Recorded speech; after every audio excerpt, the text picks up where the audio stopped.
बिस्मिल्लाहिर्रहमानिर्रहीम। Dear student, अस्सलाम वालेकुम। हमारा आज का टॉपिक है मेटलर्जी। मेटलर्जी हम कहते हैं कि ओर से मेटल हासिल करने का प्रोसेस जो है उसे हम मेटलर्जी कहते हैं। तो मेटलर्जी के रिलेटेड कुछ बेसिक टर्म्स हैं, हम उन्हें देखते हैं कि सबसे पहले हम कहते हैं कि मिनरल। तो मिनरल्स हम कहते हैं कि ऐसी ज़ेर ज़मीन मटेरियल हैं जिनमें मेटल्स मौजूद होती हैं। और नेक्स्ट जो इसकी डेफिनेशन है वो है और हम कहते हैं कि ऐसी मिनरल्स जिनमें से मेटल्स को बआसानी अलहदा किया जाए वो ओर्स कहलाती हैं। ऐसी मिनरल्स जिनमें से आसानी से मेटल को अलहदा किया जाए वो ओर्स कहलाती हैं। और नेक्स्ट जो है हम गैंग कहते हैं। गैंग जो है ऐसी इम्प्योरिटीज़ जो ओर्स में मौजूद होती हैं जिन्हें आसानी से अलहदा किया जाए उन्हें हम गैंग कहते हैं। मेटलर्जी हम कहते हैं कि कमर्शियल बेस पे जो है मेटल्स को हासिल करना मेटलर्जी कहलाता है। तो मेटलर्जी में 3 प्रोसेस इन्वॉल्व हैं, इनके 3 स्टेप हैं। पहला जो स्टेप है उसे हम कहते हैं कि कंसंट्रेशन ऑफ ओर। दूसरा जो स्टेप है उसे हम कहते हैं एक्सट्रैक्शन ऑफ मेटल या isolation of metal from the concentrated ore. Third जो इसका स्टेप है उसे हम कहते हैं प्योरिफिकेशन ऑफ द मेटल या हम उसे कहते हैं रिफाइनिंग ऑफ द मेटल। तो आइए हम मेटलर्जी के इन तीनों प्रोसेस को अलग-अलग देखते हैं। सबसे पहला जो है वो है concentration of ore. Concentration of ore हम कहते हैं कि ओर्स से जो इम्प्योरिटीज़ यानी गैंग हैं उनको अलहदा करना कंसंट्रेशन ऑफ ओर कहलाता है। ओर से गैंग को अलहदा करने का जो प्रोसेस है उसे हम कंसंट्रेशन ऑफ ओर कहते हैं।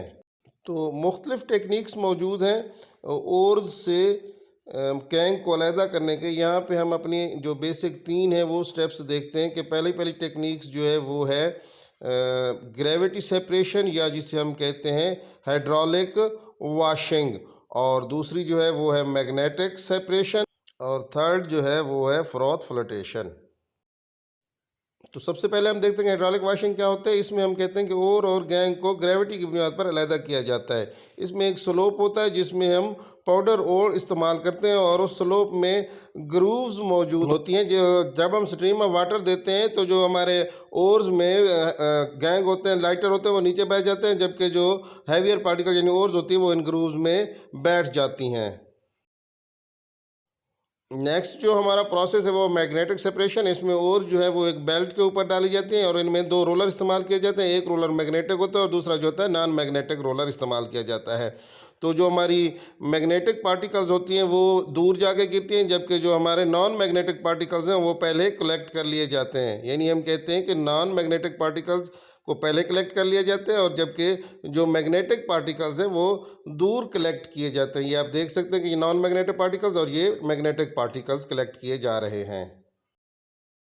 नेक्स्ट जो हमारी टेक्निक है वो है फ्रॉथ फ्लोटेशन। इसमें जो गैंग और ओर्स के पार्टिकल्स हैं उन्हें हम कहते हैं कि वेटिंग प्रॉपर्टी की बुनियाद पर अलहदा किया जाता है। अमूमन जो हमारे गैंग होते हैं वो हम कहते हैं वाटर वेट होते हैं और जो हमारी ओर्स होती हैं वो ऑयल वेट होती हैं। तो इसमें जब हम एक बहुत बड़े टैंकर में ओर्स को डालते हैं, पानी डालते हैं और साथ हम यहाँ पे पाइन ऑयल इस्तेमाल करते हैं, तो जब हम इसमें एयर ब्लो करते हैं तो उसके नतीजे में जो हमारी ओर्स के पार्टिकल्स हैं वो क्योंकि ऑयल वेट होते हैं वो ऊपर मौजूद होते हैं और वो ऊपर को उठते हैं और उनको बाद में हम एक और कंटेनर में कलेक्ट कर लेते हैं। इस तरह हमारी जो गैंग होते हैं वो नीचे बैठ जाते हैं पानी में और जो हमारी ओर होती हैं वो एक दूसरे कंटेनर में कलेक्ट कर ली जाती है।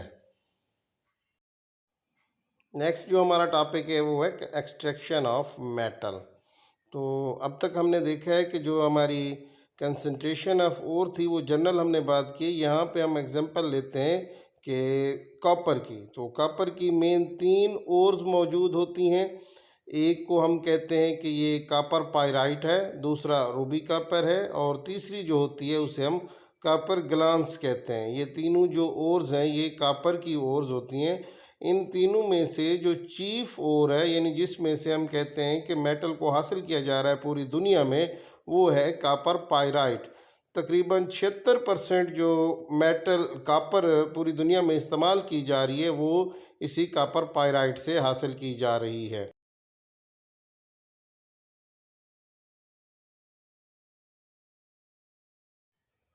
तो एक्सट्रैक्शन ऑफ कॉपर में अगर हम रिकॉल करें कि पहला जो प्रोसेस होता है ओर से मेटल हासिल करने का वो होता है कंसंट्रेशन ऑफ ओर। तो ये जो कॉपर ओर है जिसे हम चालको पाइराइट या हम कहते हैं कि कॉपर पाइराइट है, इसकी सबसे पहले क्रशिंग होती है। तो यहाँ पे हम मेटलर्जी प्रोसेस के ज़रिए प्योर कॉपर हासिल करने की एग्जांपल ले रहे हैं। तो जो हमें ओर मिलती है कॉपर की जिसे हम कॉपर पाइराइट या चालको पाइराइट कहते हैं, इसकी हम क्रशिंग कर लेते हैं। इसे क्रश करने के बाद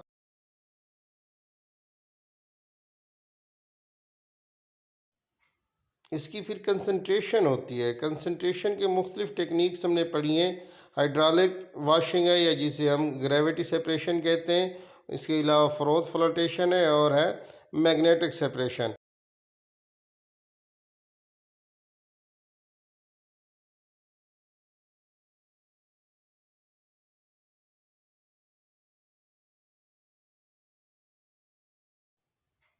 तो जो कॉपर पाइराइट की कंसंट्रेशन है वो हम कहते हैं कि फ्रॉथ फ्लोटेशन प्रोसेस के ज़रिए की जाती है। ये क्रश्ड ओर जो है ये बहुत बड़े टैंक में हम डालते हैं और उसके साथ हम कहते हैं कि जो पाइन ऑयल है वो इस्तेमाल किया जाता है।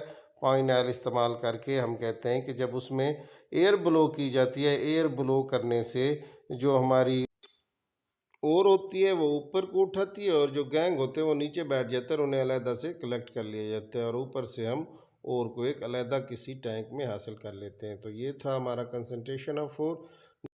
सेकंड जो प्रोसेस है वो एक्सट्रैक्शन ऑफ ओर होता है। एक्सट्रैक्शन ऑफ ओर में सबसे पहला जो स्टेप है वो है रोस्टिंग का।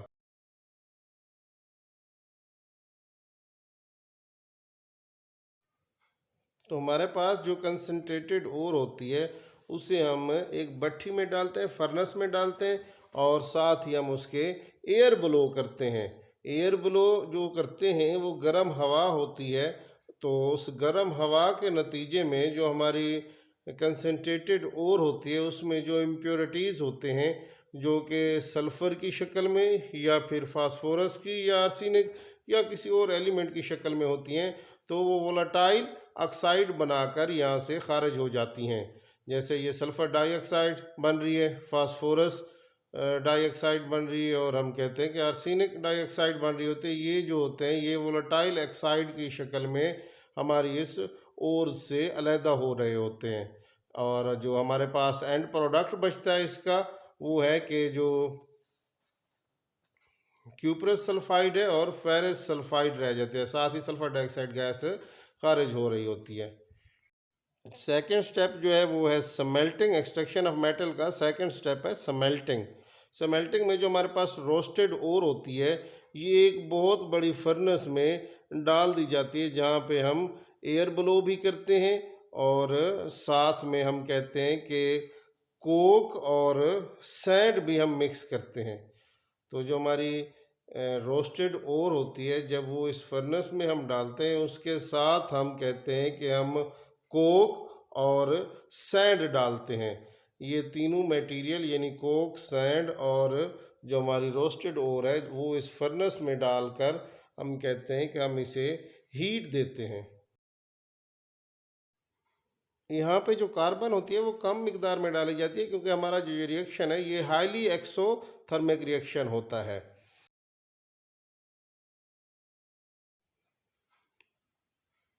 साथ ही इसमें हम एयर ब्लो करते हैं। वो एयर ब्लो गर्म हवा अंदर दाखिल करने से हम कहते हैं कि जो इम्प्योरिटीज़ होती हैं वो अगर रोस्टिंग के बाद भी मौजूद रह जाती हैं तो वो फिर से यहाँ से ऑक्साइड बनाकर यानी वोलेटाइल ऑक्साइड बनाकर यहाँ से इस फर्नेस से बाहर निकल जाती हैं। साथ ही हम कहते हैं कि जो फेरस सल्फाइड है वो ऑक्सीडाइज होकर फेरस ऑक्साइड बनाता है और वो फेरस ऑक्साइड रेत के साथ मिलकर स्लैग यानी आयरन सिलिकेट बनाता है। एट द सेम टाइम हम कहते हैं क्यूप्रस सल्फाइड जो है वो भी क्यूप्रस सल्फाइड और हम कहते हैं कि आयरन सिलिकेट यानी स्लैग बना रहा होता है।